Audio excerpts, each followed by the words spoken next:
Hey everyone, and welcome back to The Loop. My name is Jeremy Hall. This year on The Loop, we've been walking through the book of Mark, and today we find ourselves in Mark chapter 12. Specifically, we're going to talk about verses 28 through 31, where we read that a teacher of the law asks Jesus what the greatest commandment is. In these verses, we read that one of the teachers of the law came and heard them debating. Noticing that Jesus had given them a good answer, he asked him, "Of all the commandments, which is the most important?" "The most important one," answered Jesus, "is this: Hear, O Israel, the Lord our God, the Lord is one. Love the Lord your God with all your heart and with all your soul and with all your mind and with all your strength. The second is this: love your neighbor as yourself. There is no greater commandment than these."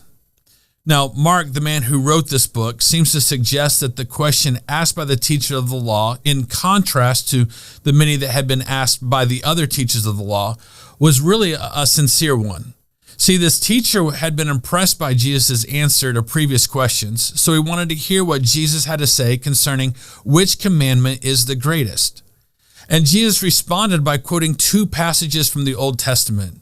One is found in Deuteronomy chapter 6, verses 4 to 5, and the other one's found in Leviticus chapter 19, verse 18. Now, the verse in Deuteronomy that Jesus quoted affirms for us two things. It affirms the power of God, which is seen in the unity of God. That's what it means when it says the Lord is one. And it also affirms the close relationship that God has with his people. That's what it meant when it said the Lord our God. Now, because of God's power and relationship with us, Jesus continues quoting Deuteronomy, which tells us how we should respond to God's power and relationship with us.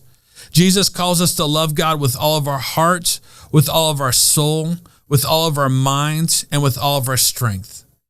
Jesus' point: the greatest commandment in all the Old Testament is to love God with every aspect of our being because of the fact that God, who is all-powerful, loved us first and wants to have a relationship with us. Thus, God should be our first and our greatest love. So here's the question. How are you doing at this? When you look at your life, is there anything else or anyone else that has taken the place of God in your life? If the answer is yes, then the answer isn't to love that person or thing less. The answer is to love God more by spending more time with him through prayer and through reading his word. See, this time with God will inevitably increase your appreciation and also your love for him.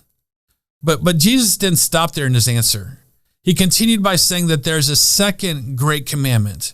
He says to love our neighbor as yourself. See, by saying that the two greatest commandments are to love God and to love others, Jesus is saying that the greatest calling we can have in life is to have a healthy, loving, vertical relationship with God while simultaneously having a loving and healthy horizontal relationship with others. These two commands cannot be separated. We cannot say that we love God and simultaneously hate people or treat them in ways that we would not want to be treated. We can't have one without the other. See, this is why we all cringe a little bit inside when we see someone that claims to be a follower of Christ, but is rude, judgmental, and abrasive to other people. It doesn't feel right, and it doesn't feel real. And it doesn't feel right, and it doesn't feel real because that's not how God has created us to live, and is not what he has called us to do. A follower of Christ loves God, and he loves others. So here's my second question. How are you doing at fulfilling both of these commandments? If you were present when the teacher of the law asked Jesus what the greatest commandment was, and if Jesus wanted to give an example to the teacher concerning what this looks like, would he have looked at you as an example? If the answer is no, then we have some work to do. And let's start by spending time with God in prayer and reading his word. And let's spend some time seeking God's help and strength to demonstrate the love for him that he deserves and the love for others that he is calling us to have. See, when it is all said and done, the call to have a loving vertical relationship with God while simultaneously having a loving horizontal relationship with others is really an amazing opportunity to fulfill what Christ himself said was the greatest commandment, the greatest endeavor we could ever strive for.